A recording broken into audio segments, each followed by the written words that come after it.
सद्गुरुनाथ महाराज की जय। ब्रह्मानंदं परमसुखदं केवलं ज्ञानमूर्ति द्वन्द्वातीतं गगनसदृशं तत्त्वमस्यादिलक्ष्यम् एकं नित्यं विमलचलं सर्वधी साक्ष्यभूतं भावातीतं त्रिगुणरहितं सद्गुरुं नमामि। गुरुर्ब्रह्मा गुरुर्विष्णु गुरुर्देवो महेश्वरः गुरु साक्षात् परब्रह्म तस्मै श्री गुरवे नमः। सद्गुरुनाथ महाराज की जय। जय जय गुरु राज महाराज जय जय गुरु राज महाराज दया गुरु राज महाराज जय जय गुरु राज महाराज गुरु राज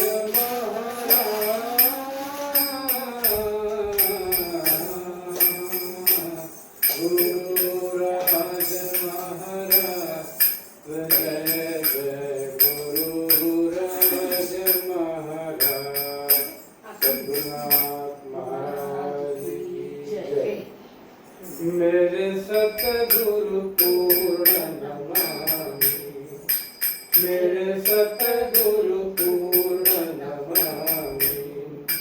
जो त्रिभुवन पति के स्वामी मेरे सतगुरु पूर्ण नमामि। चराचर को एक रूप में देखत अंतर्यामी देखत अंतर्यामी मेरे सतगुरु पूर्ण नमामि। मेरे सतगुरु पूर्ण नमामि। एक दृष्टि सम भावैनी का एक दृष्टि सम भावैनी का दे दे अक्षर निशानी दे दे अक्षर निशानी मेरे सतगुरु पूर्ण नमामि। मेरे सतगुरु पूर्ण नमामि। दुख सुख हृदय नहीं लावत रहत अचल मस्त आरामी मेरे सतगुरु पूर्ण नमामि। मेरे सतगुरु पूर्ण नमामि।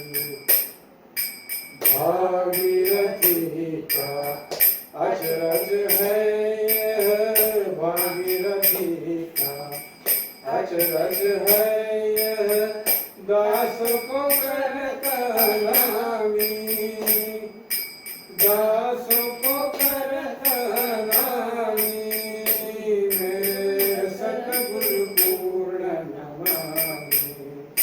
मेरे सतगुरु पूर्ण नमामि। जो त्रिभुवन पति के स्वामी मेरे सतगुरु पूर्ण नमामि। मेरे सतगुरु पूर्ण नमामि। सद्गुरुनाथ महाराज की जय। आज गुरु पौर्णिमा उत्सव मधला मध्य दिवस आहे, चौथा दिवस। यावेळेस गुरु पौर्णिमा उत्सव एक आगळ्या वेगळ्या प्रकाराने मनवला जात आहे। तरी सगळे गुरुभक्त ह्या सगळ्यात मोठ्या आनंदाने आणि उत्साहाने उत्साहाने भाग घेत आहे। आणि प्रतिसादही खूप चांगला मिळून राहिला. तर आज आहे विशेष. आजचा दिवस म्हणजे आज देवशयनी एकादशी. ही वर्षभरातल्या ज्या 2 मोठ्या एकादशा असतात त्यातली देवशयनी ही एक एकादशी. आता देवशयनी व्यावहारिक दृष्ट्या, प्रापंचिक दृष्ट्या याचा अर्थ असा घेतला जातो की या 4 महिने देव झोपतात, म्हणून कुठलंही मांगलिक कार्य होत नसतं. परंतु याचा जर विशेष अर्थ आपण पाहिला तर आपल्या पूर्वजांनी, ऋषी मुनींनी काही अत्यंत विचार करून ही सगळी व्यवस्था केलेली की 4 महिने हे वर्षा ऋतूचे असतात आणि वर्षा ऋतूत स्वाभाविकपणे दळणवळणाचा अत्यंत त्रास होतो. जाऊ येऊ शकत नाही. देश कृषी प्रधान आहे. सर्व शेतकरी बंधू आपल्या घरीच असतात. तर अशा वेळेस देव शयन नाही करत, वास्तविक झोपत नाही. देव कसे झोपतील? देव झोपले तर सारी सृष्टीच बंद होऊन जाईल. तर देव योग निद्रामध्ये जातात आणि ह्याला चातुर्मास म्हणतात. मग आता घरी बसून काय करायचं? तर भजन, पूजन, महिला बायका व्रत, नेम या 4 महिन्या करतात आणि आपला वेळ अत्यंत चांगल्या रीतीने देवाच्या भजन पूजनात घालवतात. जैन मुनी या 4 महिन्यात कुठेही इकडे तिकडे जात नाही. त्यांचं ठरलेलं असतं की हा चातुर्मास आमच्या ठिकाणी करायचा आणि तिथेच त्यांचा चातुर्मास विहार असतो. 4 महिने ते तिथेच राहतात आणि सत्संग करतात. तर असं या देवशयनी एकादशीचं महत्व आहे.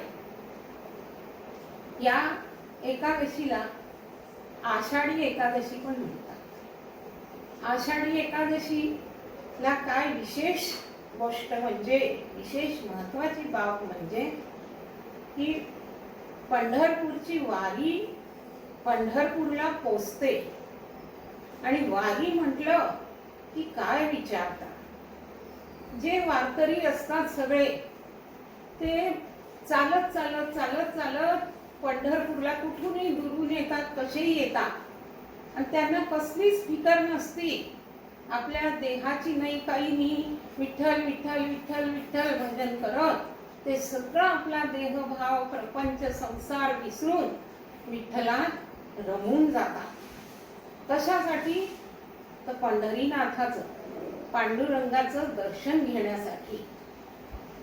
परंतु या वर्षी या आपल्या प्राकृतिक आपदेमुळे विठ्ठलरायांनी म्हटलं आहे की कोणीही वारकरी इथे येऊ नका पंढरपूरला, मी सगळ्यांच्या घरी जाणार आहे. तर आमचे गुरुदेव सुद्धा आम्हाला हेच म्हणाले की कोणी मंदिरात येऊ नका, मी सगळ्यांच्या घरी येणार. आणि घरी जर आपल्या कोणी येणार असेल अतिथी पाहुणा तर आपण किती तयारी करतो. घर स्वच्छ करू, त्यांना हे लागेल का, ते लागेल का, ह्या सगळ्या व्यवस्था करतो. तसंच आता गुरुदेव आपल्या घरी येणार आहे गुरुपौर्णिमेला, मग काय करायचं? तर हे जे पंढरपूर म्हणजे आपला देह, या देहात जर पंढरीनाथ जे विठ्ठल पांडुरंग येणार, वास्तविक पाहता ते आहेतच आपल्या जवळ, नाही असं नाही, पण विशेष रूपाने आपण त्यांना आवाहन करतो. हृदय सिंहासनी बसवून सद्गुरु मूर्ती चिंतावी ध्यानी, श्वेतांबर दिव्य भूषणी चित रत्न किरणी सुशोभित. मग त्या गुरुदेवांना काय करायचं?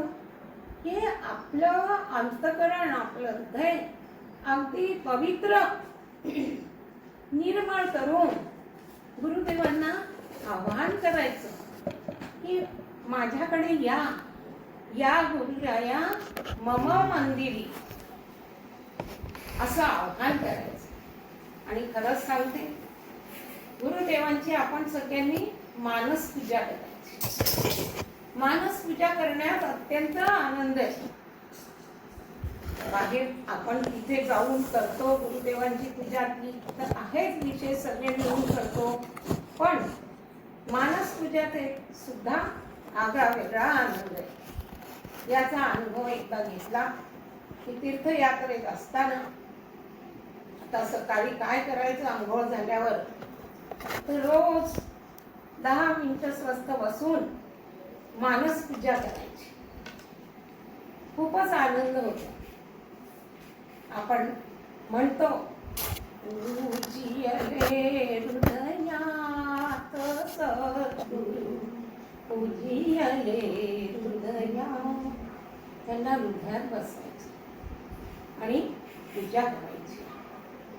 तर असं हा जो गुरुपौर्णिमा उत्सव आहे, हा अलौकिक उत्सव आहे. सगळ्या प्रापंचिक उत्सवांपेक्षा अगदी निराळा हा फक्त गुरु आणि शिष्यांचा उत्सव आहे. गुरुदेवांनी जे आपल्याला ज्ञान दिलं, बोध दिला, आपल्या स्वरूपाची स्मृती दिली, जन्म मरणाच्या चक्रातून काढलं, त्या गुरुदेवांच्या अहोभाव, अत्यंत अहोभावाने, श्रद्धेने त्यांची पूजन करायचं, पूजा करायची की हे गुरुदेवा, आम्ही कृतार्थ झालो, आम्ही धन्य झालो. तर अशा रीतीने आपण आपल्यालाच धन्यता वाटते की जसं जसं आपण मुडतो तसं तसं कळतं की गुरुदेवांनी आपल्याला किती मोठं गुह्य ज्ञान दिलं. तर हे सगळं काय आहे, तर आपण साधं कोणी आपल्याला थोडंसं आपलं काम करून देतो तर आपण त्याला म्हणतो धन्यवाद, थँक्यू, कितीदा तरी म्हणूया. पण हा धन्यवाद अगदी आत्मिक आहे, मनापासून धन्यवाद देतो. तर गुरुदेवांच्या ठिकाणी 5 लक्षणं सांगितलेली आहेत. 5 लक्षणी सद्गुरू, क्षत्रिय, ब्रह्मनिष्ठ, शास्त्रज्ञ, अनुभवी आणि युक्तिवान. पण एक 6वं गुरुदेवांचं विशेष लक्षण, विशेष गुण म्हणजे ते कृपावंत असतात. ते प्रत्येक जीवावर जो त्यांच्या शरणागत होतो त्याच्यावर कृपा करतात. आता कृपा म्हणजे काय? कृपा म्हणजे अहेतुक करुणा. उपकार, प्रसाद काही अर्थ आहे पुष्कळ, पण मुख्य अर्थ हाच आहे, अहेतुक करुणा. त्यांना कोणताही स्वार्थ नसतो, कोणत्याही प्रकारची काही कामना नसते.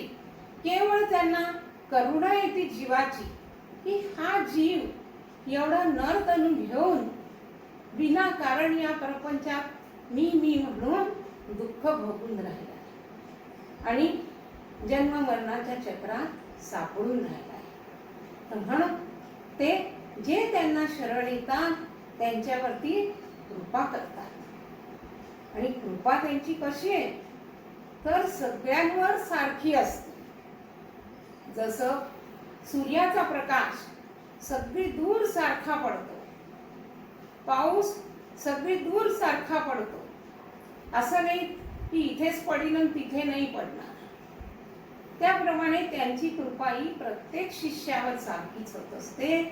फरक थोडासा हा होतो की जी जमीन सुपीक असेल तिथे लवकर पीक उगवतं आणि जी जमीन थोडीशी बंजर असेल तिथे वेळ लागतो.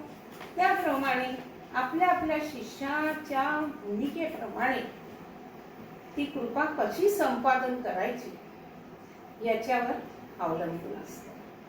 बाकी त्यांची तर समदृष्टी सगळ्यांवरती. मग कृपेत मोठं सामर्थ्य आहे. कृपा या शब्दाचा अर्थ असा तर कृ म्हणजे करणं आणि पा म्हणजे पालन करणं. तर गुरुदेव बोध देऊन त्याचं आपल्यामध्ये पालन करतात, आपलं रक्षण करतात, आपल्याला सतत जागवतात. ही विशेष कृपा आहे त्यांची.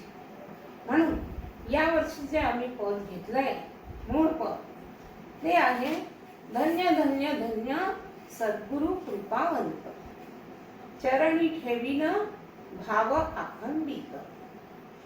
धन्य धन्य धन्य 3 वेळा धन्य म्हणजे त्याचा अर्थ काय होतो?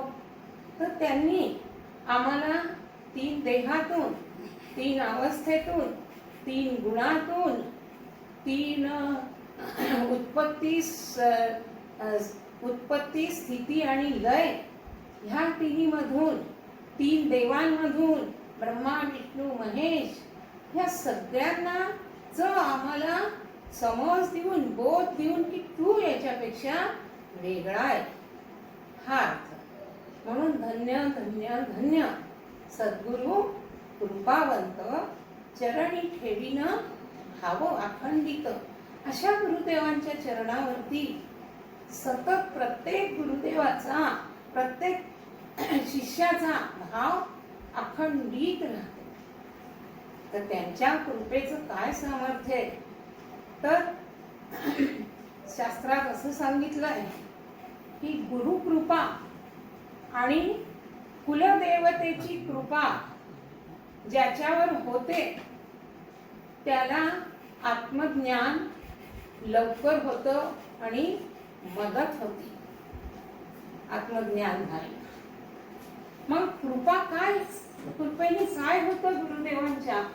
तर कृपा ही अनिर्वाच्य बोलविते. अरे जे अनिर्वाच्य, जे शब्दांनी वर्णन नाही करवलं जाऊ शकत, असं जे स्वरूप आहे, ब्रह्मस्वरूप, परमात्मा स्वरूप, ते गुरुदेवांनी आम्हाला दाखवलं आणि आम्हाला बोलायला शिकवलं, बोलविते. आज आम्ही ठामपणे म्हणतो की हो, मी सच्चिदानंद आहे, मी आत्मस्वरूप आहे, मी परमात्मा स्वरूप आहे. तर कृपा ही अनिर्वाच्य बोलविते, कृपा ही गुप्त प्रगटविते.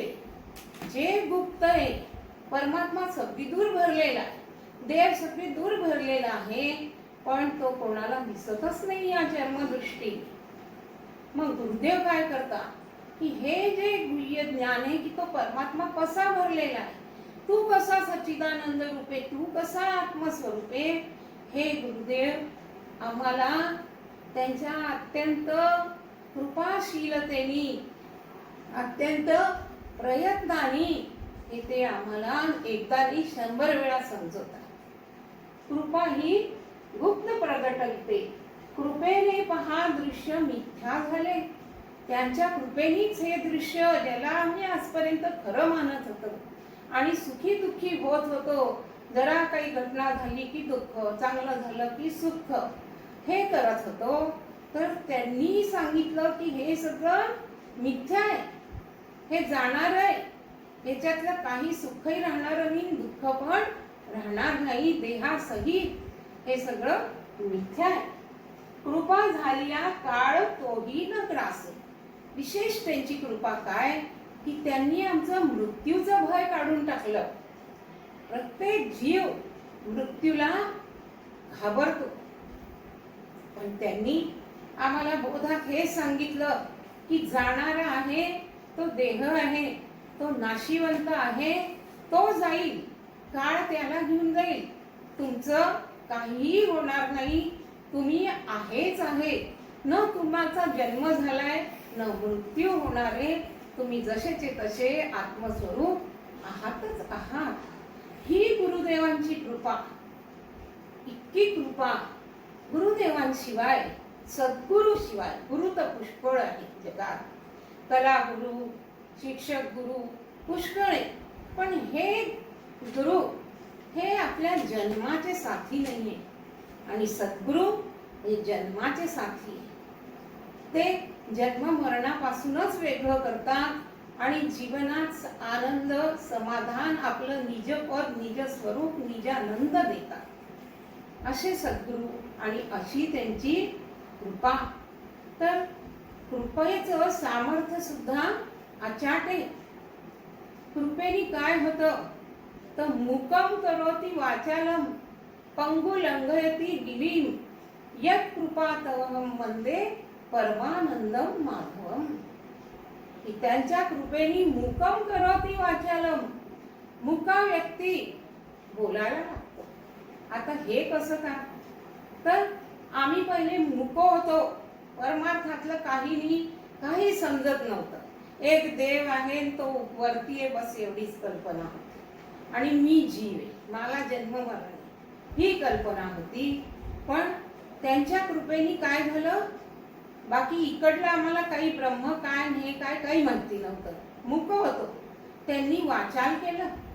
आज हे जे आम्ही इथे उभं राहून बोलतोय त्यांच्या सत्तेने बोलतोय. हे आमचे स्वतःचे शब्दच नाहीमुळे ही त्यांची वाणी आहे. त्यांनी आम्हाला ही वाचा दिली. मी सच्चिदानंद, मी ब्रह्म. पंगु लंघयति गिरिम. पंगु खरं म्हणजे पहाडावर चढू शकतो का जो पायाने अधू असेल तो? नाही. पण त्यांनी आम्ही पंगूच होतो, काही माहिती नव्हतं. तर त्यांनी आम्हाला एक एक गड, एक एक स्थूल देहाला काढलं, सूक्ष्म देहाला काढलं, एक एक असं वरती नेत. काय हा जो मोठा पर्वत होता देहाचा, देहबुद्धीचा, त्याचं उल्लंघन करून त्याच्या पार घेऊन गेले आम्हाला. हे त्यांच्या कृपेचं सामर्थ्य आहे.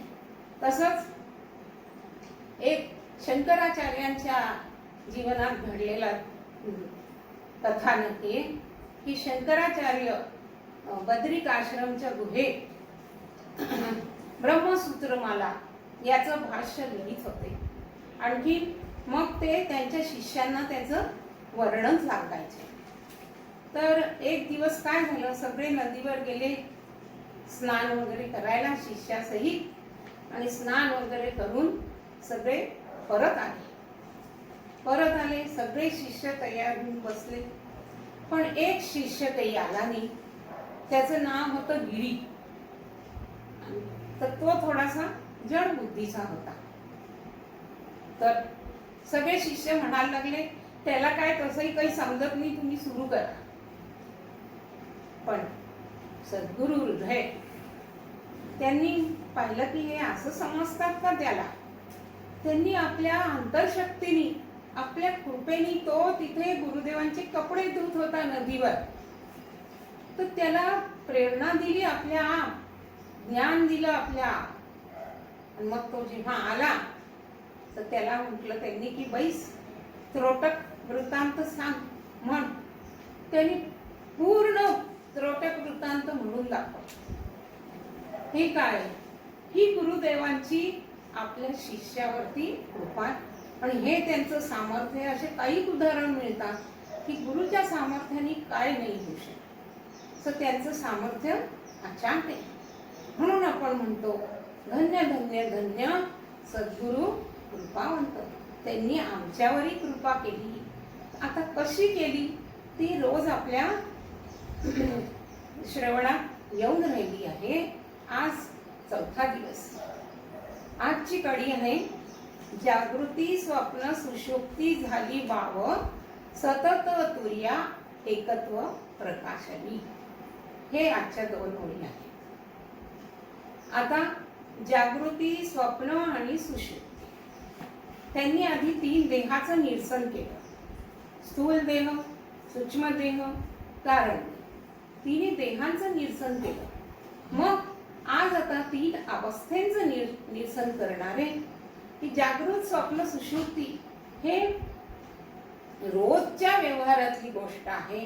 रोज आपण जागृत होतो सकाळी, झोपेत कधी स्वप्न पडतं त्याचाही आपल्याला अनुभव आहे. आणि झोप लागती त्याचाही उठल्यावर आपण अनुभव सांगतो.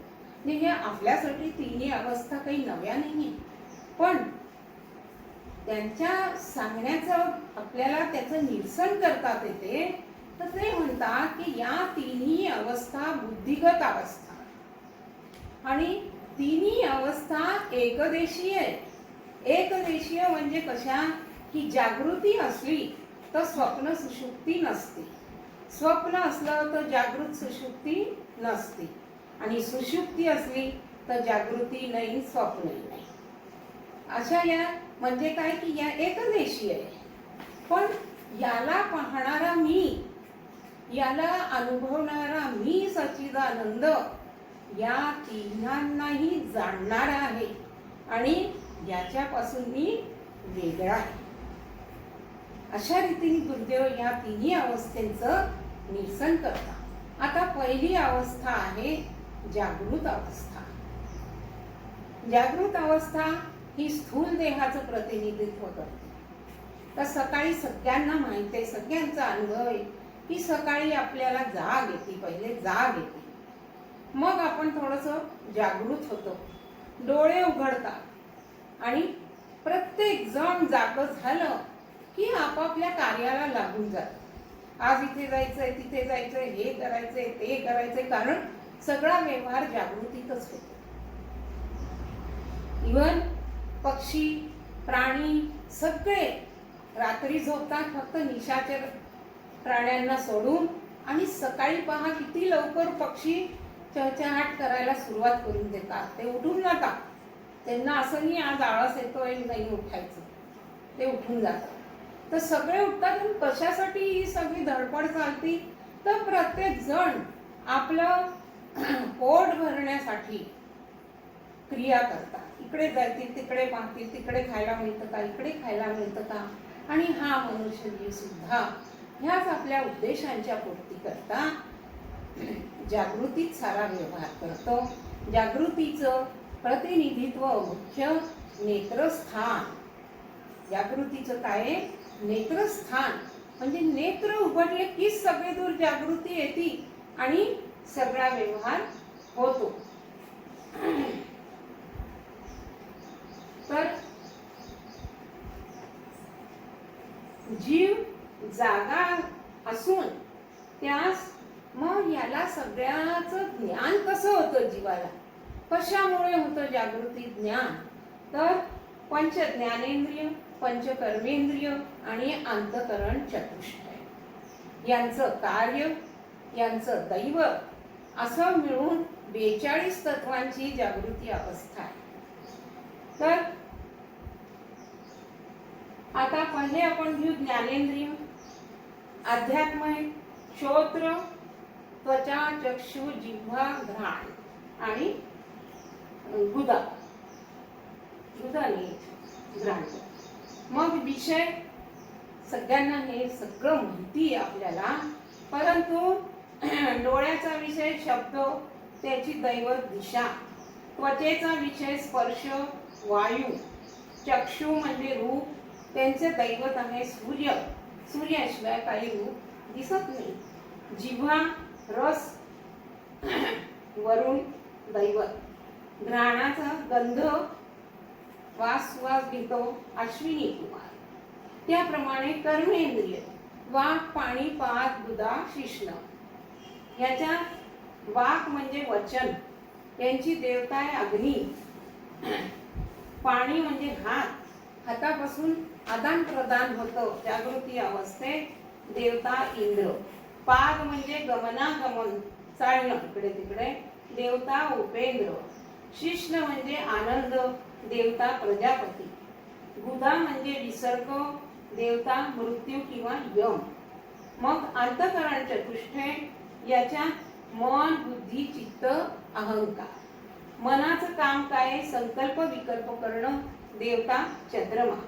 बुद्धीचं काम निश्चय करणं, देवता ब्रह्मा. चित्ताचं काम चिंतन करणं, देवता नारायण. आणि अहंकार हा अभिमान आणि देवता रुद्र आहे. अशा रीती या 42 तत्वांमुळे जागृतीत सगळा व्यवहार चालत असतो, हे सांगण्याचा उद्देश.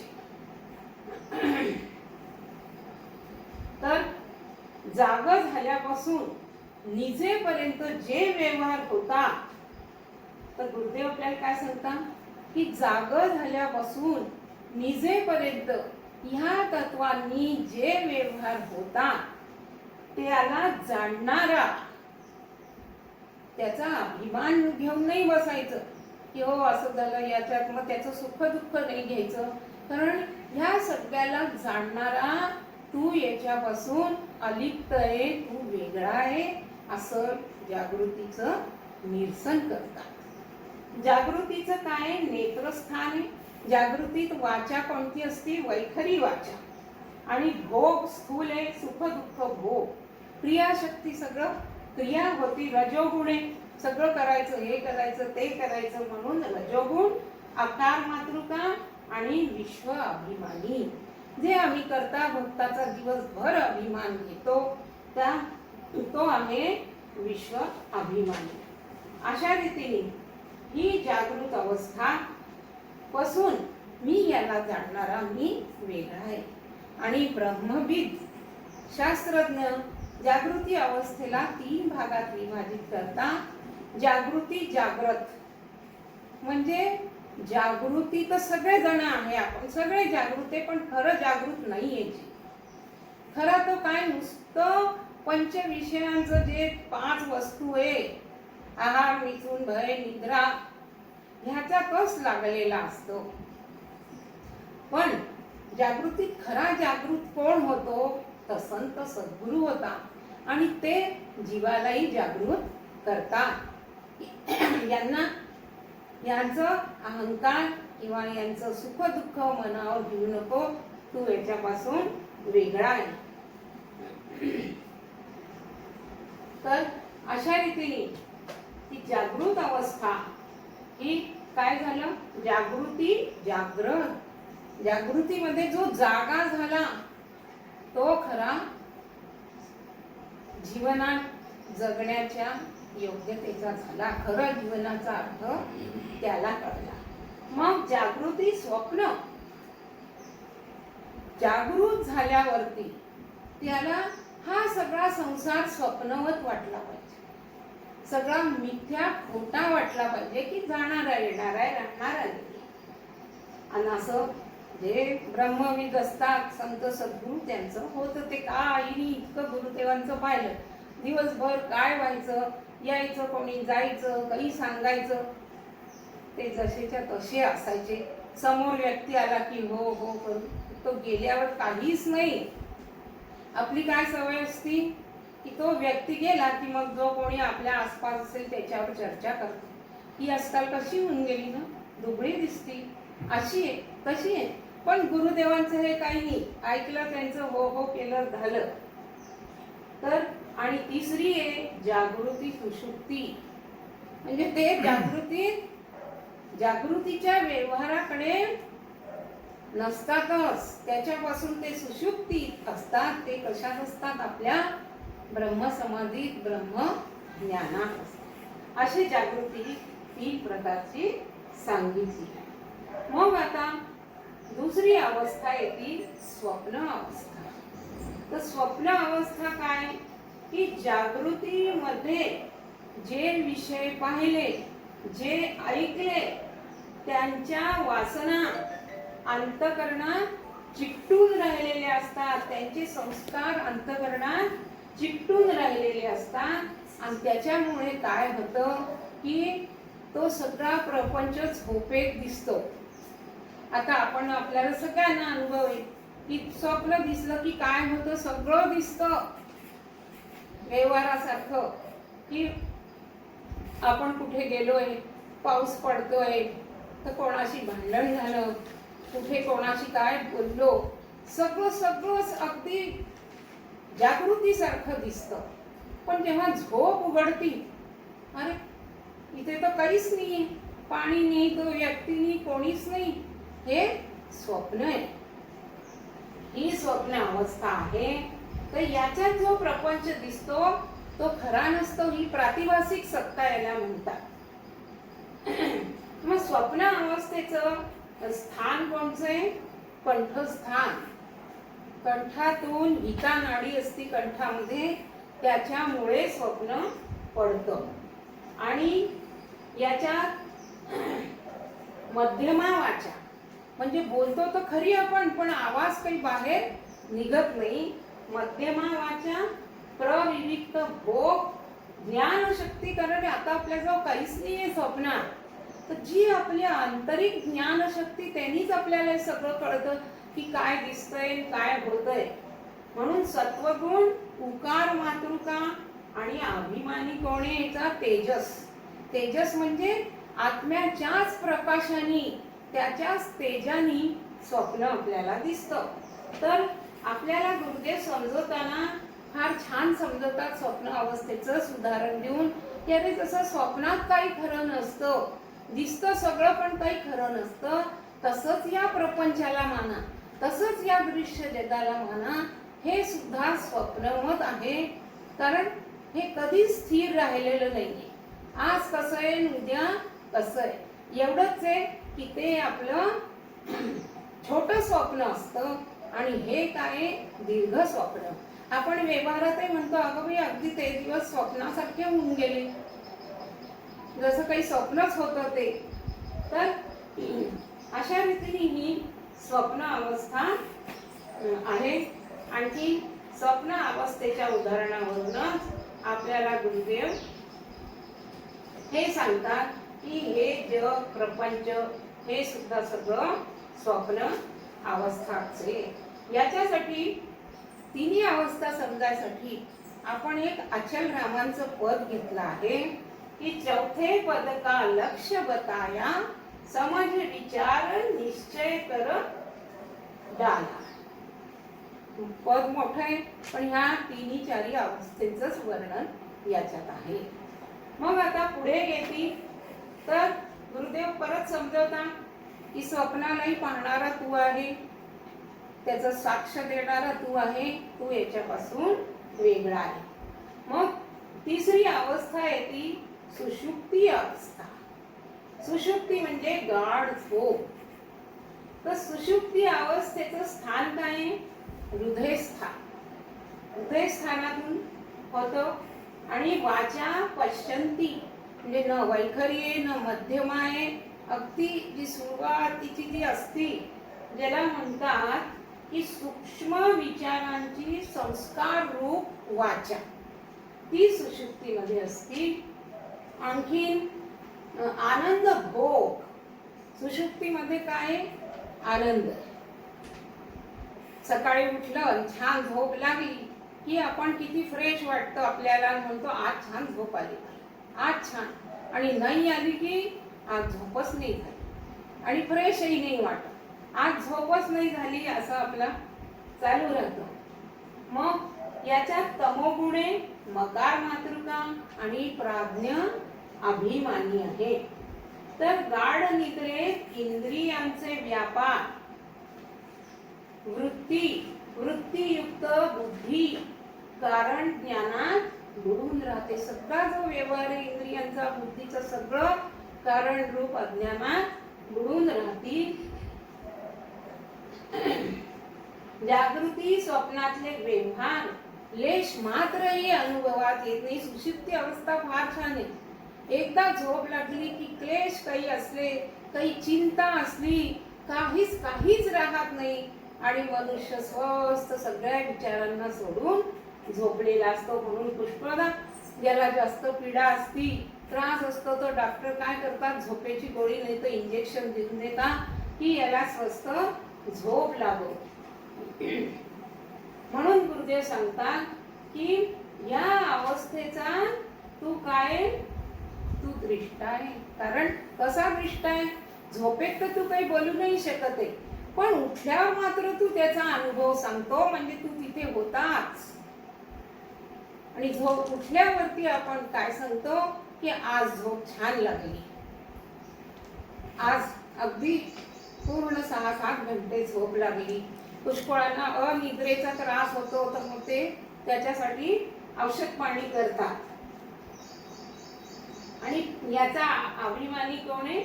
प्राज्ञ अभिमानी.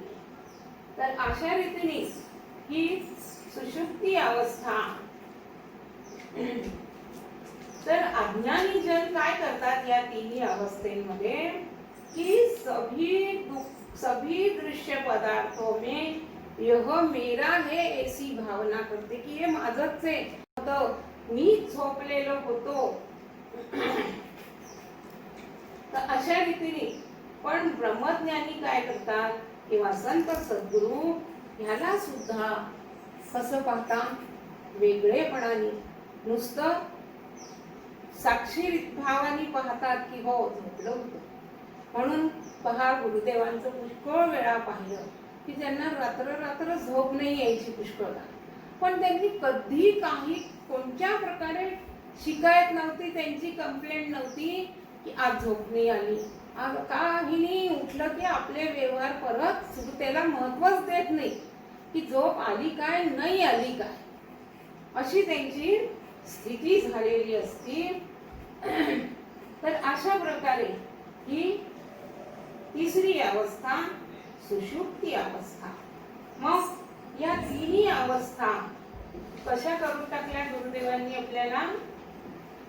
वाव, कसं सांगितलं त्यांनी की जागृत अवस्थामध्ये ज्ञान इंद्रियांच्या माध्यमाने होतं, सुषुप्ती अवस्थामध्ये ज्ञान मनाच्या वासनानुसार, सुषुप्ती नाही स्वप्न अवस्था, मनाच्या वासनेप्रमाणे दिसतं स्वप्न.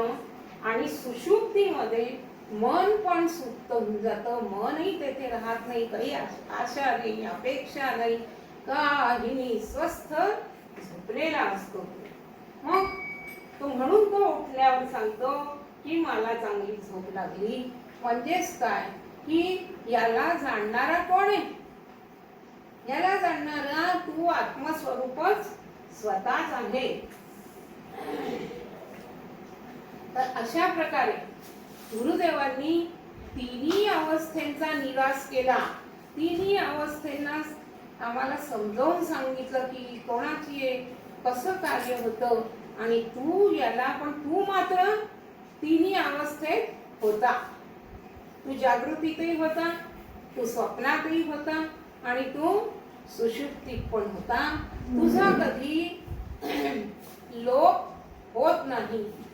तू प्रत्येक अवस्थेचा साक्षी पाहणारा जसाचा तसा आहे. अशा रीतीने तिन्ही अवस्थेचं गुरुदेवांनी निरसन केलं. जागृती, स्वप्न, सुषुप्ती झाली. वाव म्हणजे काय की आपल्याला कळलं की ह्या सगळ्यांच्या पेक्षा मी वेगळा आहे आणि ह्या काही एकदेशीय आहे आणि यांचं काही असं म्हणजे आपल्या मनावर घेण्यासारखं असं नाहीये, याला मी जाणणार आहे. अशा ह्या तिन्ही अवस्था वाव झाल्या. आता गुरुदेव कुठे घेऊन जाणार आहे आपल्याला? तर महाकारण तीन देहाचं निरसन करून गुरुदेव महाकारण देहात घेऊन जातात. तिथली अवस्था असते तुर्यावस्था. तुर्यावस्था हे महाद्वार आहे मुक्तीचं. तिथपर्यंत पोहोचल्यावरतीच आपल्याला मुक्तीचा मार्ग किंवा मुक्त कसं आपण आहोत त्याचा अनुभव येतो. अर्थात त्या परमात्म्याचं तो आहे, पण त्याचं आपल्याला दर्शन होतं की तो कसा आहे. तसंच जसं की पंढरपूरला जर आपल्याला विठ्ठलाचं दर्शन करायचं आहे तर काय करावं लागेल? पहिले पंढरपूरला जावं लागेल आधी, मग विठ्ठलाचं दर्शन होईल. तसंच आपल्यालाही जर आपल्या आत्मस्वरूपाचं दर्शन करायचंय, अजून आहे ते पण आपल्याला माहित नाहीये, तर काय करावं लागेल की आधी आपल्याला पंढरपूरला जावं लागेल. तर पंढरपूर काय? हा आपला देह आहे पंढरपूर आणि इथे आपल्या हृदयात पंढरीनाथ बसलेले आहे. त्यांचं आपल्याला दर्शन घ्यायचंय आज, कारण आज आषाढी एकादशी आहे, देवशैनी एकादशी आहे. म्हणून आता आपण भुक्याच्या द्वारे पंढरपूरला जाऊ. सद्गुरुनाथ महाराज की जय. ते बुक्का लावले नाही पडू शकत का?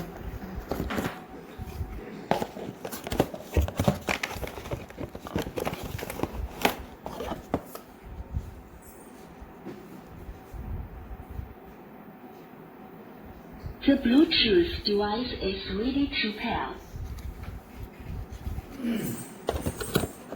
The Bluetooth device is connected successfully.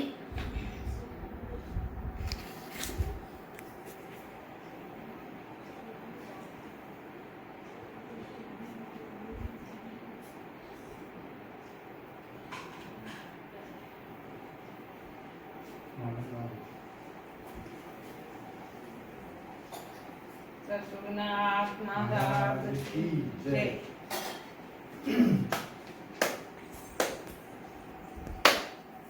मनात भरली पंढरी जाईल म्हणते माहेरी पांडुरंगाच्या दरबारी हो हासत नाचत.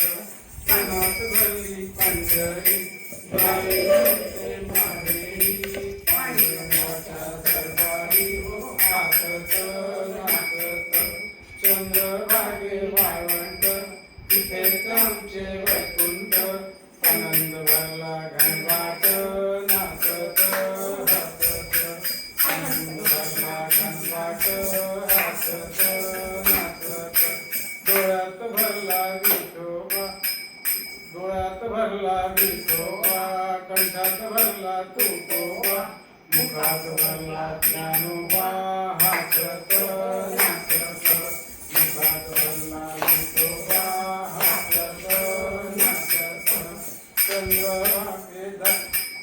चंद्रभागे दरबार संत मिळाले अपार हरिनामाचा गजर हसत नाचत. हरिनामाचा गजर हसत नाचत. मनात भरली पंढरी जाईल म्हणते माहेरी पांडुरंगाच्या दरबारी हसत नाचत. सगुबाई चालल्या पंढरीला सगुबाई चालल्या पंढरीला मागे संतांचा मेळा मागे संतांचा मेळा हृदय विठ्ठल प्रगटला हसत नाचत. हृदय विठ्ठल प्रगटला हसत नाचत.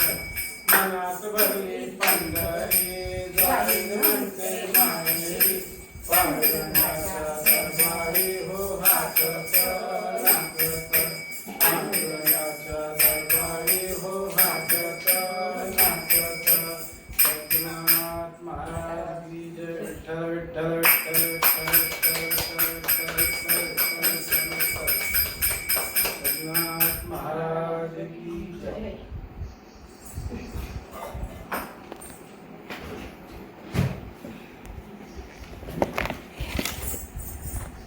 Line in.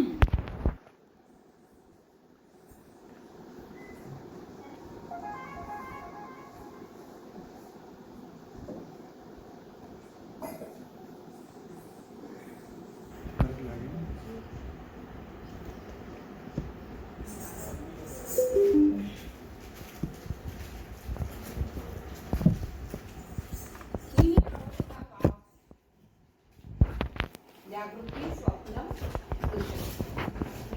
मी याचा साक्षी, मी याला पाहणार आहे, मी याच्यापासून वेगळा आहे, असा भाव गुरुदेवांनी दृढ केला. आजपर्यंत बोध व्हायच्या पहिले हे आम्हाला काही माहितीच नव्हतं. सगळं माझं माझं माझं माझं होऊन सगळं ओझं घेऊन बसलं.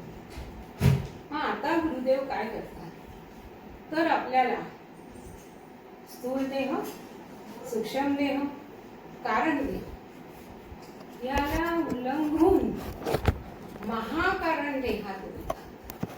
महाकारण म्हणजे की अज्ञान व तत्कार्य रूप जो देहादिक प्रपंच त्याच्या पूर्ण निवृत्तीचे कारण. अज्ञान काय होतं की माहिती नव्हतं मी कोण आहे. हेच माहिती नव्हतं की मी कोण आहे. मी देह म्हणून वावरत होतो. अज्ञान, मग त्याचं कार्य सगळं हा प्रपंच, त्यांच्या पूर्ण निवृत्तीचं हा देह मोठं कारण आहे.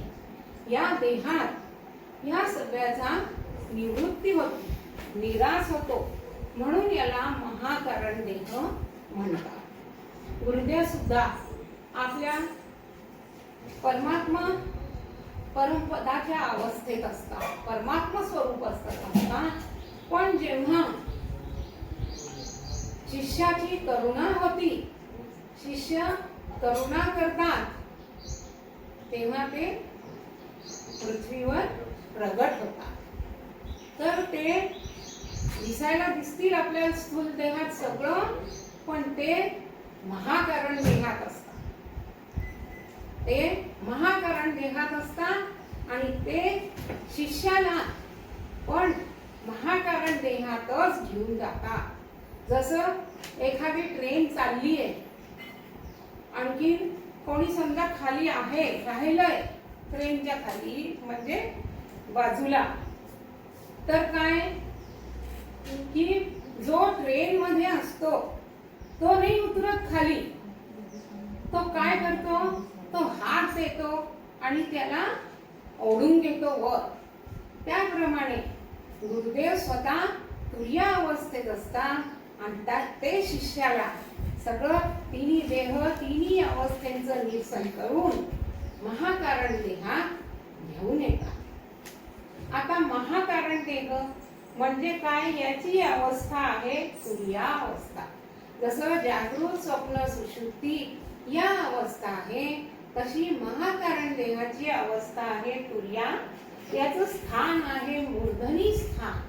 मूर्धनी स्थान हे सर्वात श्रेष्ठ स्थान आहे आपल्या शरीरातलं, म्हणून तिथे ते असतात. त्यांची वाचा परावाचा आहे आणि भोग कोणचा आहे, आनंद अवभास भोग. आणि शक्ती कोणती आहे, इच्छा शक्ती. गुण कोणचा आहे, शुद्ध सत्वगुण. मातृका कोणती आहे, अर्धचंद्र मातृका. आणि अभिमानी प्रत्यगात्मा, हा अभिमानी या चौथ्या अवस्थेचा. तर अचल रामांचं पद आहे, अचल रामांचा मूळ पद जे आपण घेतलं त्याच्यात शेवट आहे, तीन अवस्था भिन्न भिन्न विचारी, तुर्ये चेतन अपरंपारी, अचल राम चौथा पद सोयी. ते म्हणतात की तिन्ही अवस्थेंचा आपण विचार केला आणि मग सगळ्यात जी चौथी अवस्था आहे तुर्य अवस्था, ती कशी आहे, अपरंपार आहे, सगळ्यात वेगळी आहे, स्वरूपाचा अनुभव देणारी आहे. म्हणून अचल राम महाराज म्हणतात की ते चौथं पद आहे, चौथं म्हणून तुर्य. तुर्य म्हणजे चौथं, म्हणून या अवस्थेला तुर्य अवस्था हे नाव दिलं गेलं आहे. तर जागृत स्वप्न सुषुप्ती तिन्ही अवस्थाला जाणणारा एक रस आत्मा या तिन्ही अवस्थेपासून वेगळा आहे, म्हणून तुर्य स्थान आहे. परावाचा मूर्धनी स्थान झालं. परावाचा, परावाचा म्हणजे काय की खरं पाहिलं तर जो शास्त्रीय अर्थ आहे परावाचेचा, तो आहे की शब्द उच्चाराची पहिली अवस्था. परावाचा म्हणजे काही शब्द उच्चार व्हावण्याच्या पहिले जी काही आज स्फूर्ती असती, जी काही एकदम स्फुरण होती, ती परावाचा आहे शास्त्रीय दृष्ट्या. आणि तसं पाहिलं तर परावाचा ही गुरुदेवांची वाचा आहे, कारण गुरुदेव सगळ्याच्या परे गेलेले आहे, देहाच्या इंद्रियांच्या अवस्थेच्या परे, आणि आपल्या स्वरूपात स्थित आहे. तर तिथून ती त्यांची बोधाची ज्ञानाची जी वाचा, कोणची वाचा असो त्यांची, ते सहज बोलले तरी काहीतरी हित उपदेशच निघतो. सहज बोलणे हित उपदेश ही त्यांची गुरुदेवांची परावाचा आहे. परावाचानी ते आपल्याला परब्रह्म स्वरूपाच्या ठिकाणी घेऊन जातात म्हणजे आपल्याला आपण आहेच ते रूप, पण आपल्याला माहिती नाहीये, तर आपल्याला तिथपर्यंत पोहोचवून त्याची ओळख करून देतात. अशी ही परावाचा आहे. आणखी आपण कृतार्थ झालो तेव्हा बोध घेतो. आणखी आपल्याला एक एक रहस्य समजतं, जे आजपर्यंत आपण अगदी अरे ब्रह्म नको बाबा, काही माहित नाही, ते ब्रह्म ते वेद काय काहीच नाही, त्याचा स्पर्श नसतो. पण गुरुदेव काय करतात की आपल्याला हे सगळं समजावून सांगतात आणि अगदी सोप्या भाषेत, काही वेद लागत नाही त्यांना, शास्त्र लागत नाही, स्वतःच्या परावाचेने ते समजवतात. तर जी कृतार्थता वाटते, जी धन्यता वाटते की एवढं मोठं ज्ञान मिळालं, एवढं मोठं मोक्षाचा उपाय कळला, मोक्षाचं साधन कळलं, तर आपण कृतार्थ झालो, धन्य झालो, जन्म मरणापासून निवृत्ती झाली, हे सांगण्यात जो आपल्याला विशेष आनंद होतो, जे आपण एकमेकांना गुरुभक्तांशी आपण चर्चा करतो, त्याच्यात जो विशेष आनंद होतो, ह्यालाच आनंद अवभास भोग असं म्हणतात. नुसता आनंद भोग नाही, आनंद भोग सुषुप्तीत आहे, पण हा जो तुर्य अवस्थेत जो आहे आनंद अवभास भोग म्हणतात. आणि इच्छाशक्ती काय आहे याच्यात? तर इच्छाशक्ती ही असते की निर्विकल्प सुखाचा अनुभव घेण्याची तीव्र इच्छा होणं.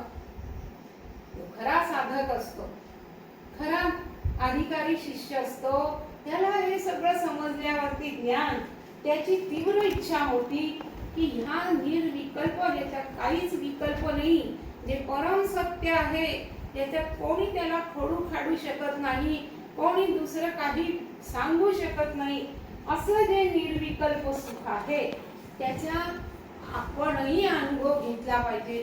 जे गुरुदेवांनी आपल्याला सांगितलं आहे की ते असं आनंदपद आहे, असं आनंद स्वरूप आहे, सुख दुःखाच्या परे ते आनंद स्वरूप आहे, त्याचा अनुभव घेण्याची जी इच्छा होती ती इच्छा शक्ती आहे. मग अर्धचंद्र मातृका, तर आपण पाहतो की ओम जे लिहितात, ओम लिहिल्यावरती वरती अर्धचंद्र असतो आणि मध्ये बिंदू असतो. तर त्या अर्धचंद्राचं इथे अर्धचंद्र मातृकाच आहे तुर्य अवस्थेची, तर त्या चंद्राला दोन टोकं असतात. तर ते दोन टोकं म्हणजे जाणीव आणि नेणीव. ही अवस्था अशी आहे की ज्याच्यात आपल्याला मी खरं कोण आहे, मी कसा आहे हेही कळतं, म्हणजे ज्ञान होतं. आणि नेणीव म्हणजे अज्ञान, तर अज्ञानही कळतं की मी आतापर्यंत माझ्याजवळ काय अज्ञान होतं, मी देहाला मी म्हणत होतो, मी सगळं सुख दुःख आपल्यावर घेत होतो, हे अज्ञान पण त्याला कळतं. म्हणून हिला काय म्हणतात, सर्वसाक्षिणी अवस्था, सगळ्याचं साक्षीत्व करणारी ही अवस्था आहे.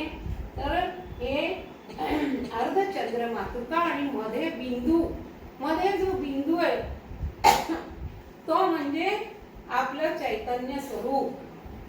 त्या मातृकेमध्ये अर्धचंद्र मातृके जो मध्ये बिंदू असतो तो म्हणजे मी चैतन्य स्वरूप. पण ह्या चैतन्याला गुरुदेव काय करतात, या पूर्ण अफाट स्वरूपात मिळवून टाकतात. बिंदू सिंधूची भेट होऊन जाते, बिंदू उरतच नाही, तो सिंधू रूप होऊन जातो. असं ही अर्धचंद्र मातृका आहे आणि ही सर्व साक्षी आहे, सर्व साक्षीणी अवस्था आहे.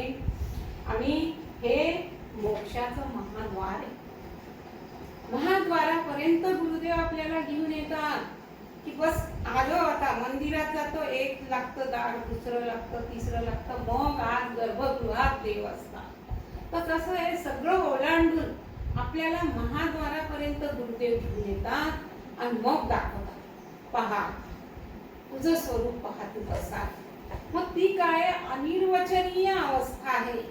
तिथे ते पाहिल्यावरती काय बोलणार, बोलायला शब्द उरत नाही. तिथे तो स्वरूपात मग्न होऊन जातो. एकदा देवाचं दर्शन तिथे उभं राहिलं की फक्त देवच दिसतो, बाकी काही पण दिसत नाही. अशी ही तुर्या अवस्था आहे. म्हणून म्हणतात की कशी तुर्या अवस्था? अवस्था तयाची साक्षीणी जाण तुर्या, जसा भासतो मंडळी पूर्ण सूर्या. तया तंतुचे तया रश्मीचे तंतू नेत्रात येती, दिसे मंडलाकार भव्यती मूर्ती. हे आपल्या नित्यावलीतलाच अष्टकातलं आहे. तर याचा काय अर्थ? तर तुर्या अवस्था म्हणजे काय? सर्व साक्षिणी अवस्था. ती महापुरुषाची भार्या अति संलग्न तुर्या अवस्था. तुर्या अवस्था काय? महापुरुषाची म्हणजे त्या परमतत्वाची ती भार्या आहे. ते एक शक्ती आहे त्याची. आणखी ती कशी आहे? सर्व साक्षिणी अवस्था आहे. आता सर्व साक्षिणी अवस्था म्हणजे काय? तर याच्यात वर्णन केलं आहे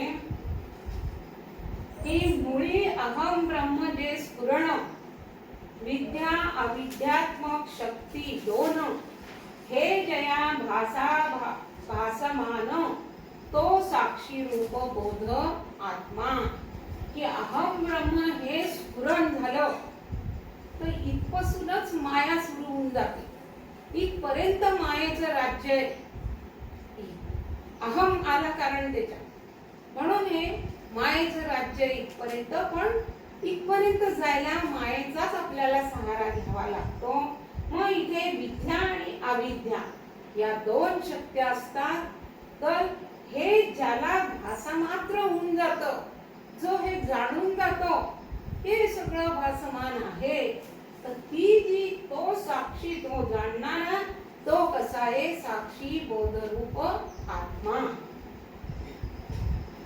मन बुद्धी चित्त अंतकरण आणि तेथे उमटले त्रिगुण, हे जया भासमान तो साक्षी बोधरूप आत्मा जाणो. ते मन बुद्धी चित्त अंतकरण तीन गुण, सत्व रज तम, हे तिन्ही गुण हे ज्याला केवळ भासमान होतं, केवळ भासरूप वाटतात, तो कोण आहे? तो त्याला जाणणारा, तो साक्षी बोधरूप आत्मा. असा साक्षी रूप सर्व साक्षी बोधरूप आत्मा ही सर्व साक्षिणी तुर्या अवस्था आहे. तर आता साक्षी म्हणजे काय? तर साक्षीचा अर्थ काय? साक्षी म्हणजे जे आपण डोळ्यांनी पाहिलं. व्यवहारात जे डोळ्यांनी पाहतो त्यालाच खरं म्हटलंय. कोणी म्हणतं की तुम्ही ऐकलं पण तुम्ही पाहिलं का? आपण हो हो माझ्या डोळ्यांनी पाहिलं म्हणजे अगदी की हे खरंच आहे, मी माझ्या डोळ्यांनी पाहिलं. तर हिला काय म्हणतात? म्हणून याचं नाव पडलंय साक्षी. कोर्टात आपण पाहतो की साक्षी न्यावा लागतो. बरोबर, दोन गटामध्ये जर काही वाद झालाय, काही भांडण झालंय, काही झालंय, तर कोणाची चूक, कोणी काय केलं, तर याला ज्यांनी पाहिलं त्याला त्या साक्षीला तिथे घेऊन जातात. आणखी मग तो साक्षी कसा असतो? त्याला दोघांविषयी काहीच नसतं की हा माझा हा तुझा, काही नाही. त्याचं काम काय? फक्त साक्ष द्यायची की हो यांनी असं केलं होतं, यांनी असं केलं. तो त्याच्यापासून अलिप्त असतो. ही साक्षी भाव आहे. ही सर्व साक्षीणी अवस्था आहे, हे साक्षीत्व आहे. तर साक्षी म्हणजे काय? की नुसतं साक्षी व्हायचं, त्याचं स्वतःवरती त्याला काहीच नसतं दडपण. तो आपली साक्ष देतो, मोकळा होतो. तर असं आम्हाला जीवनात सुद्धा साक्षी भावानी राहायचंय. म्हणून ही तुर्या अवस्था कशी आहे की अवस्था तयाची साक्षीणी जाण तुर्या. त्या चौथ्या पदाची, चौथ्या देहाची अवस्था काय? तुर्या अवस्था आहे आणि ती सर्व साक्षीणी अवस्था आहे. आता साक्ष तसं पाहिलं तर आपण दिवसभर देतो. आपण स्वतः साक्षी रूप आहे, सहज रूप आहे. कसं की जे जे व्यवहार होतात की हो असं झालं, हो तसं झालं, हे मी पाहिलं, हे केलं. हे दिवसभर आपलं साक्षीत्व चालत राहतं. पण हे आपण कसं करतो? जीव भावाला घेऊन करतो. पण गुरुदेव काय सांगतात की गुरुदेव आपल्याला म्हणजे आपण दिवसभरातला सगळा व्यवहार जाणत असतो. असं तर जाणणारा कोण आहे? मी. बाकी माझ्याशिवाय कोणी जाणणारा नाही, मी जाणणार आहे. पण गुरुदेव आपल्याला एक विशेष जाणीव देतात. ती जाणीव म्हणजे की मी ब्रह्मचैतन्य ब्रह्मस्वरूप आत्मा या तिन्ही अवस्थेंना सगळ्या कार्याला इंद्रियांना जाणणारा मी याच्यापासून वेगळा आहे. मी सच्चिदानंद स्वरूपे, मी ब्रह्मस्वरूपे. तर ही जी विशेष जाणीव देतात, तर ह्याच्यासाठी मग काय करायचं? तर गुरुदेव आपल्याला हा अभ्यास देतात की रोजच्या जीवनात साक्षी भावाने जगायचं. रोजच्या जीवनात जे जे होतं त्याचं साक्षीत्व करायचं. आपण प्रभातीमध्ये म्हणतो सकाळच्या, वृत्ती जिकडे धावे तिकडे न जावे ती पाठी, तिचा साक्षी होऊन पाहता स्वरूपी सदा भेटी. म्हणजे जिकडे वृत्ती आपली जाती, वृत्ती तर काय सगळे दूर सदैव जातच असते. पण त्यावेळेस आपण सावध असलं पाहिजे की जिथे नको जायला, जे आपल्या काही कामाचं नाहीये, अशा ठिकाणी जेव्हा वृत्ती जाती तेव्हा आपल्याला लगेच साक्षीत्व आलं पाहिजे की अरे हे माझ्या काय कामाचं आहे, याच्यात आपलं काय संबंध आहे. असं होऊन जर आपण विचार केला तर निश्चित काय होतं की वृत्ती तिथेच थांबून जाते. मग वृत्ती थांबली की स्वरूपातच भेट आहे की मीच तो आहे, मी याच्यापासून वेगळा आहे. म्हणून असं सतत साक्षीत्व करायचं जोपर्यंत पूर्ण आपला अभ्यास होत नाही, जोपर्यंत आपला देहभाव, आपले प्रपंचाचे संसारातले जे आसक्ती आहे ती जात नाही, तोपर्यंत सतत साक्षी भाव जागृत असला पाहिजे. हा साक्षी भाव आहे. म्हणून त्यांनी काय म्हणायचं सांगितलं आहे की सतत साक्षीत्व करायचं. अवस्था तयाची साक्षीणी जाण तुर्या. ही तुर्या अवस्थेमध्ये हे असं साक्षीत्व होऊ शकतं. आणि साक्षीत्व केलं की बरोबर परत आपण आपल्या ठिकाणावर येतो. अरे मला हे असं बोलायलाच नको पाहिजे होतं, कशाला बोललो? आपण नाही बोलायचं. आता साक्ष झाली आपली, चूप बसायचं. तसं जर प्रत्येक व्यवहारात, प्रत्येक क्रियेत जर आपण असा साक्षी भाव आणला तर काय होतं की हळूहळू हळू आपल्या ह्या प्रपंचाच्या आसक्ती जाऊन आपण स्वरूपात स्थिर होत जातो. एकाग्र वृत्ती होती की मीच ब्रह्मस्वरूपे आणि मी ह्या सगळ्या प्रपंचाचा नुसता साक्षी आहे. मला याचे काही अंतःकरणात काही भाव नाही राहा. गुरुदेवांनी एकदा सांगितलं होतं, असंच आम्ही सगळे बसलो होतो गुरुदेवांजवळ. तर गुरुदेव म्हणाले की आपला स्वभाव कसा आहे की एखादी गोष्ट जर झाली, एखादी घटना झाली तर आपण काय करतो, ती अंतःकरणात घेऊन येतो. आणि मग त्याचा जर खरंच काही आपल्याला लागणार असेल तर त्याचा आपण दिवसभर विचार करतो की मी मला असं का म्हटलं, असं का झालं माझ्या हातून. हे दिवसभर आपलं चिंतन मनन चालत असतं.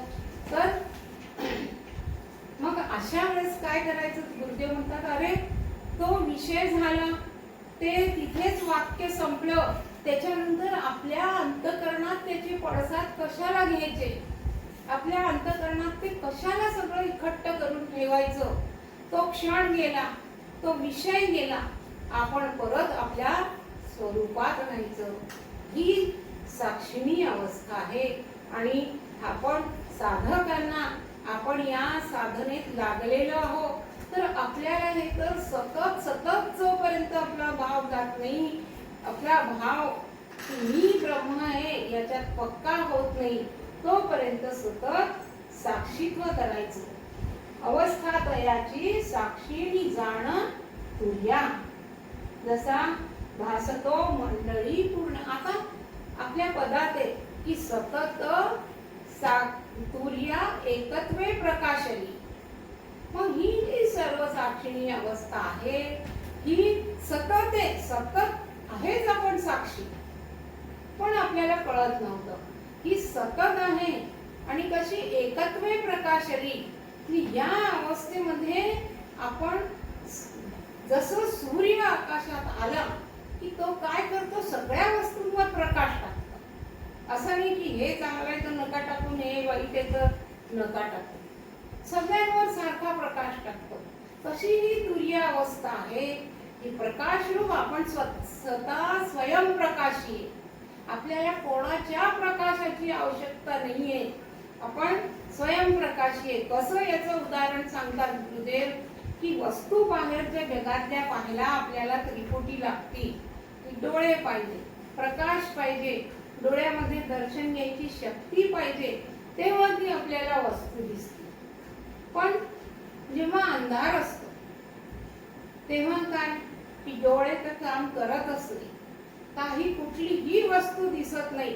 आपण म्हणतो की मला इथे काही दिसत नाहीये, पण हे म्हणणारा कोण आहे की मला काही दिसत नाहीये? हा म्हणणारा कोण आहे? हे तू कोणत्या जाणीवेने म्हटलं, हे तू कोणत्या प्रकाशाने म्हटलं? तू स्वतःच जे आत्मप्रकाश आहे, आत्मतेज आहे, त्यांनी तू हे म्हणतो की मला काही दिसत नाही. अरे पण कधी असं आपण म्हणतो का की मीच मला नाही दिसत आहे?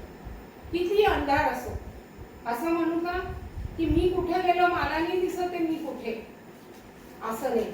आपल्याला आपण कुठे हे मी आहे ही आपली जे भावना आहे ही पक्की असते.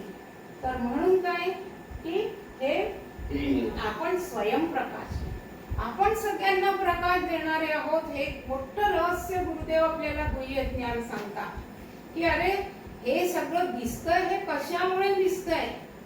हे तुझ्या प्रकाशाने तुला सगळं दिसत आहे. तू याला जाणलं की हा चंद्र आहे, हा सूर्य आहे, हा अमका आहे, हा डमका आहे म्हणून ते आहे, नाही तर काय? तर तू याला जाणणार आहे. तू स्वतः स्वयंप्रकाशी आणि स्वतःला जाणायला त्रिपुटीची आवश्यकता नाहीये. स्वतःला जाण्यासाठी काही डोळ्यांची आवश्यकता नाहीये. स्वतःला जाण्यासाठी प्रकाशाची आवश्यकता नाहीये. मी स्वयंप्रकाशी, मी सगळ्यांना जाणणारा आहो. तर असं मी स्वयंप्रकाशी आणि सूर्य उदय झाला की जसं सगळ्या वस्तूंवरती प्रकाश पडतो तसंच ह्या आमच्या आत्मतेजानी सगळी दूर प्रकाशमान आम्ही सगळ्याला जाणतो. इवन झोपेत जेव्हा कोणचंही आपलं इंद्रिय जागं नसतं, मन सुद्धा झोपलेलं असतं, तर तेव्हा आपण त्या अवस्थेत हे सगळे लय झालेले असतात म्हणून बोलू नाही शकत. पण जागे झालो की आपल्याला त्याचा अनुभव आलेला असतो की हो मी झोपलो होतो, मला चांगली झोप लागली.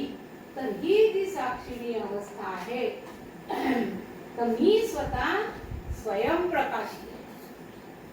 आणखी मग मी कसा आहे तर अवस्था तयाची साक्षिणी जाण तुर्या, जसा भासतो मंडळी पूर्ण सूर्या.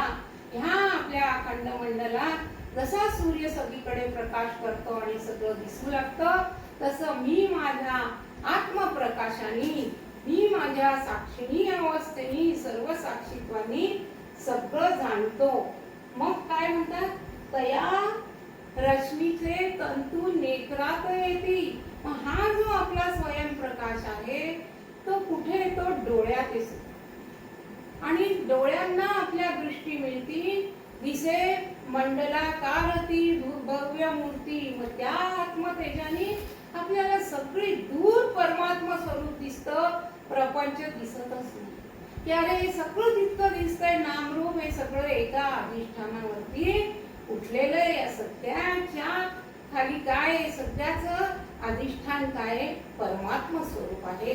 म्हणून दासबोधात त्यांनी म्हटलंय की अरे ते झाल्याची नाही त्याची वार्ता पुसतो काही, हे काही झालंच नाहीये, ही सगळी कल्पना आहे, हे जाणार येणार आहे. अशा रीतीने की जसा भासतो मंडळी पूर्ण सूर्या तया रश्मीचे तंतू नेत्रात येती, आपल्या नेत्रांना ज्ञान दृष्टी मिळती आणि दिसे मंडलाकार ती भव्य सगळी दूर ती स्मृती, तेच परब्रह्म तत्व तेच गुरु तत्व सगळी दूर दिसायला लागतं. ही सर्व साक्षिणी अवस्था आहे. म्हणून ही अशा रीतीने गुरुदेव आपल्याला समजवतात की आपला हा साक्षी भाव सतत जागृत ठेवायचा, म्हणजेच आपण आपल्या लक्ष्यापर्यंत पोहोचू शकतो. तर आपण काय करतो? साक्षीत्व म्हणजे आपण आपल्या पूर्ण देहाला जाणतो. हे आतमध्ये झालं साक्षीत्व की मला काय होतंय, कुठे दुखतंय, कुठे काटा लागला, कुठे खेचलं गेलं, हे सगळं जाणणारा मी.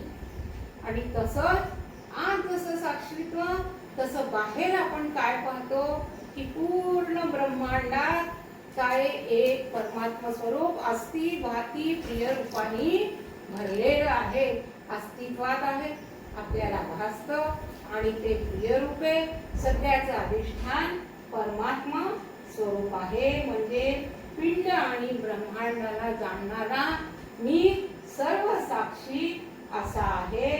म्हणून काय म्हणतात, माझ्या प्रकाशे उजेड झाला, सर्वांना प्रकाश देता मी झाला. जे माझा जो आत्मप्रकाश होता पण कळत नव्हतं, पण या प्रकाशाने काय झालं, सगळे दूर उजेड झाला आणि सत्याला जाणणारा मी झाला. अशी ही सर्व साक्षिणी तुर्या अवस्था आहे. तर या तुर्या अवस्थेपर्यंत गुरुदेवांनी आपल्याला पोचवलं आहे. आता याचा अभ्यास करून आपल्याला पुढचं पाऊल टाकायचं आहे. तर ते पुढच्या श्रवणात येईलच. म्हणून मग याच्यासाठी जे अचलरामांनी पद घेतलंय ते आहे हम तुर्या पदवासी. आता आम्ही काय झालो, तुर्या पदात राहणारे झालो आहो. त्रयगुण तजके सटके हो राम. तिन्ही गुणांना सगळ्यांना सोडून पद मोठे पण वेळेअभावी आपण त्याचं वर्णन करू शकत नाही. तिन्ही सगळ्यांना सोडून आम्ही मस्त झालो, आनंद भूत झालो. तर हे सगळं कशाने झालं, तर गुरुदेवांच्या कृपेने झालंय. त्यांच्या कृपेने हे सगळं आपल्याला इतकं गुह्य ज्ञान कळलं. आणि ते आमचं त्यांची कृपा ही की सतत आमचं रक्षण करून राहिले, सतत बोध जागा ठेवतात, आम्हाला सावध करतात. म्हणून काय म्हणू, आत्मस्वरूप पाहिले गुरुच्या कृपेने. आत्मस्वरूप पाहिले गुरुच्या कृपेने, आत्मस्वरूप पाहिले गुरुच्या कृपेने. माझे मन रंगले हो गुरुच्या चरणी, माझे मन रंगले हो गुरुच्या चरणी. नाठवेशी माझ काही तहान दुःख झोप, मूर्तिमंत पुढे आहे ज्ञानाची विदोत. अज्ञानाची काजळी झटकली त्यानी, माझे मन रंगले हो गुरुच्या चरणी, माझे मन रंगले हो गुरुच्या चरणी. घेऊनिया गेले माझ त्रिपुटाच्या वळी, माझी ब्रह्मज्योत मज गाणी अंतरी.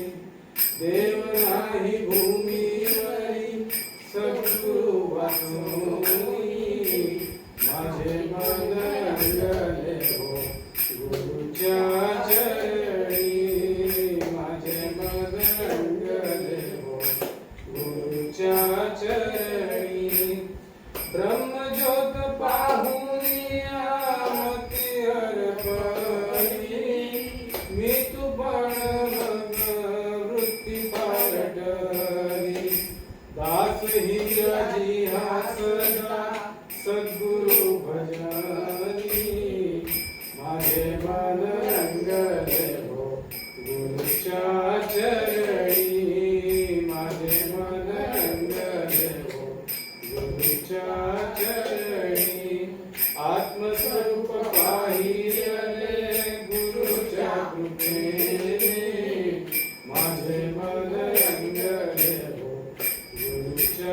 चरणी माझे मन रंगले हो गुरुच्या चरणी सद्गुरुनाथ महाराज. बेनी आम्ही आत्मस्वरूप पाहिलं आणि एवढं गुरुचे ज्ञान आम्हाला मिळालं म्हणून काय झालं की आमचं मन गुरुदेवांच्या चरणी रंगून गेलं. आता दास हिराजी ज्यांनी हे पद दिलंय त्यांची भूमिका अत्यंत उच्च स्तराची आहे, पण आपणही त्याच मार्गाला आपल्यालाही पोचायचं आहे की एका गुरुदेवांशिवाय दुसरं काही नाही. आणि त्यांनी जे आपल्याला ज्ञान दिलं आहे सतत त्याचा अभ्यास करायचा, साक्षीत्व करायचं, म्हणजे आपोआप आपणही त्या परमात्मा स्वरूपात लीन होऊन जाऊ. दुसरं काही पण राहणार नाही. त्यांच्या चरणी की जे काही करायचं गुरुदेवांसाठी करायचं. गुरुदेवांनी काय सांगितलं हे सतत लक्षात ठेवायचं, आपल्या व्यवहाराचं साक्षीत्व करायचं. सद्गुरुनाथ महाराजांची जय. चराचरी व्यापकता जयाची अखंड भेटी मजला तयाची परमपदी संगम पूर्ण झाला. विसरू कसा मी सद्गुरुपाद गेला. सद्गुरुनाथ महाराज की जय. जय जय गुरुराज महाराज जय. जय गुरुराज महाराज जय. जय गुरुराज महाराज जय. जय गुरुराज महाराज. सद्गुरुनाथ महाराज की जय. कळले भाग्य माझे धन्य झालो संसारी सद्गुरु भेटले हो तेणे घरी अनेकरी. वैकुंठावरी नांदे देखियली पंढरी ते सुखदाय वडू वाचे बोलता रे. आरती जय गुणे गेले निरीक्षण मागे ते सुखदाय वडू. आरती विठ्ठलाची उधळली अंतरी. प्रकाश थोर झाला साठवेला अंबरी. रवी शशी मावळले कळ्याचे जमादारी. वादळी चिंज मागे अन्नघाट गजती. ते सुखदाय वडू वाचे बोलता रे. राहुळा माझी जाता राहे देह अवस्था. मन हे उन्मन झाले नसे पद्धतीची वार्ता. हे तुहा मावळला आली शब्दांनी शब्दता. तटस्थ उभा ठेलो निज रूप पाहता. ते सुख काय वडू वाचे बोलता रे. आनंद सागरात प्रेमे बुडी गिरली. लागलो सख्य मोरे नहे बोलता बोली. सद्गुरु जेनी संगे अशी आरती केली. निवृत्ती आनंदाने जेथे प्रवृत्ती निमाली. ते सुख काय वडू वाचे बोलता रे. आरती केली गुरुने गेलेली पण मागे. ते सुख काय वडू. सद्गुरुनाथ महाराज की जय. जय सद्गुरु समर्थ बलबीर महाराज की जय. श्री सद्गुरु समर्थ भागीरथी माता की जय. श्री सद्गुरु समर्थ छोटुताई माता की जय. श्री सद्गुरु समर्थ लक्ष्मी माता की जय। श्री सद्गुरु समर्थ श्रीनाथाई माता की जय। सद्गुरुनाथ महाराज की जय। आज के